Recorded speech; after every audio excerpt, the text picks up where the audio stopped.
Alors moi, à la base, je suis informaticienne. Oui, c'est ce que j'ai étudié. J'ai fait toutes mes études ici au Sénégal. Nous sommes la première promotion de l'ESP. L'ENSUD est devenu l'ESP. J'ai fait le concours, je l'ai eu. Donc j'ai dit, je ne vais pas partir, je vais rester ici. Donc j'ai fait l'ESP, j'ai eu mon DUT d'informatique. Et plus tard, je suis allée travailler. Plus tard, je suis revenue pour le cycle d'ingénieur. Donc pour résumer, j'ai fait informatique et j'ai fait 5 ans de banque en informatique avant de m'orienter vers la culture avec Agence Dakar. Alors, la passion, je pense, et l'envie de changer de métier tout d'un coup, je ne sais pas trop pourquoi, mais comme j'ai toujours eu une grande passion pour la culture, donc c'est les deux à la fois, et aussi d'avoir remarqué qu'il n'y avait pas vraiment de promotion de la culture comme on le souhaitait sur Internet surtout, parce que Internet arrivait en force et il n'y avait rien sur Internet qui donnait des informations exhaustives sur la culture. Donc je me suis dit, je vais faire une plateforme avec beaucoup d'optimisme et de naïveté. Je vais faire une plateforme comme je vois en Europe qui va être dédiée à faire la promotion de la culture et des événements culturels. Parce qu'il en manque, il n'y en avait pas en fait à cette période-là. Par rapport à moi, en tout cas, comment je le vis et comment je le vois, c'est le combat constamment, justement ce que je disais tout de suite, pour la culture. C'est de militer pour montrer l'importance de la culture, pour montrer que ce n'est pas du divertissement, en tout cas pas que, pour montrer que c'est un facteur de développement, pour mettre en lumière notre art et notre culture et nos artistes. Ce combat constant, que ce soit soit en théorie, soit sur les réseaux sociaux, soit dans les projets, de façon permanente. Moi, c'est comme ça que je le vois. Je dis toujours que j'ai un grand privilège, justement, d'être consultante, c'est de pouvoir travailler sur des projets très différents. Mais vraiment. Mais ça aussi, c'est parce que de façon générale, toute la culture, moi, m'intéresse. Toute la palette. C'est pas seulement musique ou cinéma. Et donc, j'ai juste la chance d'être sollicitée sur des projets très différents. Ça peut aller de gestion de projet ou de relations presse. C'est vraiment très différent. Ou une campagne avec des artistes. De façon ponctuelle, je travaille sur un projet et je passe à un autre. Le Sénégal est devenu une référence parce qu'on a quand même toujours eu de grands artistes déjà. On a eu des événements très importants comme le festival de jazz, comme la Biennale, comme le Festman. Donc nous sommes connus à travers le continent pour ça. Et nous avons aussi des artistes qui sont juste incroyables. Et en ce moment, je le répète aussi souvent, il y a une nouvelle vague de jeunes qui sont très connectés, donc qui sont très visibles sur Internet, qui font qu'on découvre encore mieux. Donc je pense que nous avons une place quand même assez forte. On peut le voir avec l'arrivée de Chanel à Dakar, on peut le voir avec beaucoup d'autres projets de collaboration et de gens qui viennent ici. On a une place assez forte côté créativité. C'est un très beau projet qui m'est venu du Maroc. La maison d'édition, édition Malika, d'ailleurs l'éditrice s'appelle Malika, elle a eu cette idée merveilleuse de montrer les villes africaines à travers le regard des artistes. Et elle a commencé par Casablanca, elle a fait Casablanca Nid d'artistes. Et après cela, elle a dit la prochaine étape c'est Tanger, Dakar, et puis après elle va continuer. Donc quand elle a décidé de faire Dakar, elle est venue ici, elle a rencontré des gens, elle a demandé et j'ai été souvent recommandée. Donc on s'est vu et c'est un projet tellement beau qu'on ne peut juste pas dire non. Donc je suis très contente d'avoir été associée à cela. L'idée était de choisir des artistes de tous les secteurs. Déjà, il fallait vraiment une palette représentative du Dakar créatif.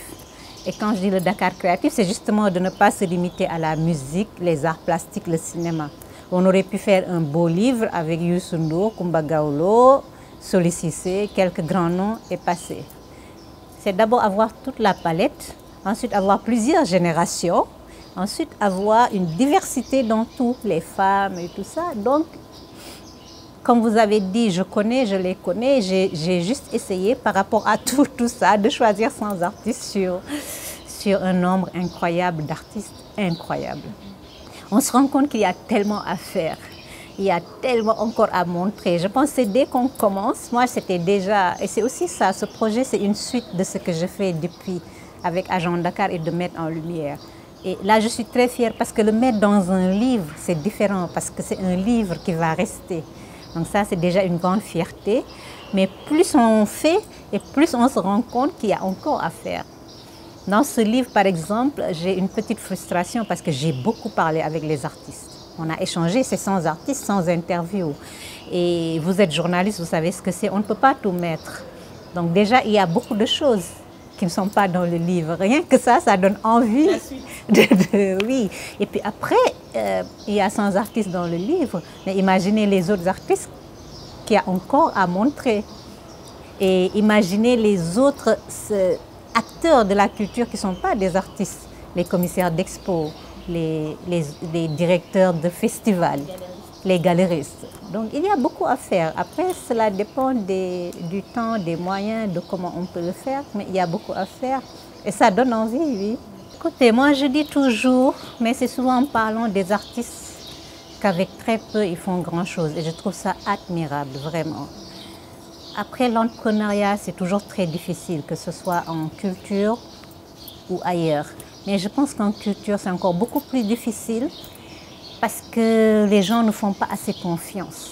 Et quand on est entrepreneur, on a besoin d'accompagnement, on a besoin d'investissement, on a besoin de gens qui croient en vous. Et c'est ça mon appel à moi. Je pense que les gens ne font pas assez confiance au secteur culturel et qu'il faudrait comprendre que c'est un business comme un autre, comprendre que les acteurs de la culture, des entrepreneurs, c'est une entreprise et qu'il faut aussi investir. Et quand je dis investir, c'est vraiment investir en masse. En général, vous savez, aux États-Unis, ils n'ont pas de ministère de la culture. Aux États-Unis, aujourd'hui, voyez combien génère la culture dans leur économie. Et je pense que de façon générale, la culture représente 1 ou 3% du PIB mondial. C'est des millions d'emplois. Et je pense qu'au Sénégal et en Afrique de façon générale, nous ne nous rendons pas compte. Maintenant, ça commence tout doucement, mais c'est très peu. Il faut que le secteur privé comprenne qu'ils doivent investir dans la culture. Je pense que j'ai beaucoup de chance quand même, moi, personnellement. C'est de côtoyer ces gens-là et qu'ils me fassent confiance. Boubacar Boris Diop, c'était incroyable. Nous avons travaillé, c'est en même temps. Féline Sarr et Boris, ils venaient de monter Ndimsan, la maison d'édition. Et ils devaient faire le roman La Plaie de Malick Fall, qui avait été édité il y a longtemps, un roman absolument magnifique et qui avait disparu de la circulation, il n'y en avait plus. Donc ils devaient, eux, le rééditer pour le remettre sur le marché. Et c'est sur le projet-là précisément que j'ai travaillé avec eux. Et ce que j'ai retenu le plus, j'en parlais avant-hier, c'est ces nuits de travail avec Boris. Boris était au Nigeria, moi j'étais au Sénégal. Et on passait la nuit sur Skype à discuter du livre, à le relire surtout. Parce que l'exemplaire qu'on avait, le seul, il y avait énormément de choses à corriger, énormément de fautes. C'était mon premier pas dans le milieu de l'édition, je n'y connaissais rien. Donc au début, c'est cette passion de relire ce livre magnifique que je ne connaissais pas, mais qui est magnifique. Et après d'être avec Boris tous les soirs, je l'ai enregistré. Et des fois, je l'ai réécouté, c'était l'écouter, lire ce livre et le lire avec tellement c'était très très beau. Mais c'était en même temps Boris et Féline sur ce projet. C'est un très beau souvenir. Mati Diop, c'est extraordinaire parce que moi j'étais là, je voyais Mati Diop, Atlantique et le film, on en parlait, il est sélectionné pour Cannes et pour tout ça. Et comme d'habitude, je suis fière, je suis sénégalaise, je dis il faut qu'on montre aux Sénégalais. Et je passais mon temps sur les réseaux sociaux à tweeter et à faire des posts sur ce film avant qu'il n'ait gagné le prix. Et bien évidemment, quand il a gagné aussi, je n'ai pas arrêté. Et pendant tout ce temps, je pense que les gens pensaient que je travaillais pour Mati Diop. Mais ça, je le fais systématiquement tout le temps pour tout le monde. Et bien après, donc, quand elle a eu le prix au Festival de Cannes, elle devait venir au Sénégal pour présenter le film. Un jour, mon téléphone sonne, elle me dit, c'est Mati Diop. Et moi, je dis, quel Mati Diop? Atlantique. Oui, on m'a donné votre numéro parce que je cherche quelqu'un et tout ça. Et en fait, elle devait venir présenter le film à Dakar. Et j'étais supposée être attachée presse. J'étais son attachée presse à la base. Mais on s'est retrouvés juste dans ce mouvement. Et au-delà de faire attaché presse, j'étais juste dans tout le projet avec eux, avec Cinecap. Et on a déroulé pendant 3 semaines la présentation du film à Dakar et c'était magnifique. Et nous avons organisé une rencontre à l'université. Justement, je lui ai dit, bon Mati, je pense que ce film, il faut le montrer à l'université aux jeunes. Et j'ai proposé Felwinsa et puis nous avons aussi appelé Badandoy. Et il y a eu un panel magnifique avec les étudiants, on a discuté, débattu. Et puis il y a eu 3 semaines où nous étions constamment dans ça. Et puis le Grand Théâtre qui était l'avant-première, où tout le monde était là. Et puis il y avait cette collaboration avec les stylistes, les designers qui ont habillé toute l'équipe, c'était superbe. Ça a montré aussi ce Dakar créatif. Et comme le monde s'y intéressait, il y avait des journalistes du Monde, de Le Point, La France. Et donc il y a eu une grosse visibilité. Je suis très contente de tout ça. Qu'on ait même parlé des designers qui ont habillé l'équipe. C'est le rêve que nous avons tous. On en parle constamment. C'est cette industrie culturelle et créative. Il faut qu'elle soit là et qu'elle soit solide. Il faut que ça commence à déverser de l'argent. Parce que la créativité ne nous inquiète pas. Ça aussi, nous le répétons constamment. Aujourd'hui, les Américains, les Européens, ils viennent tous en Afrique pour puiser de la créativité. Parce qu'eux, ils ont fait le tour. Ils n'ont plus rien à raconter.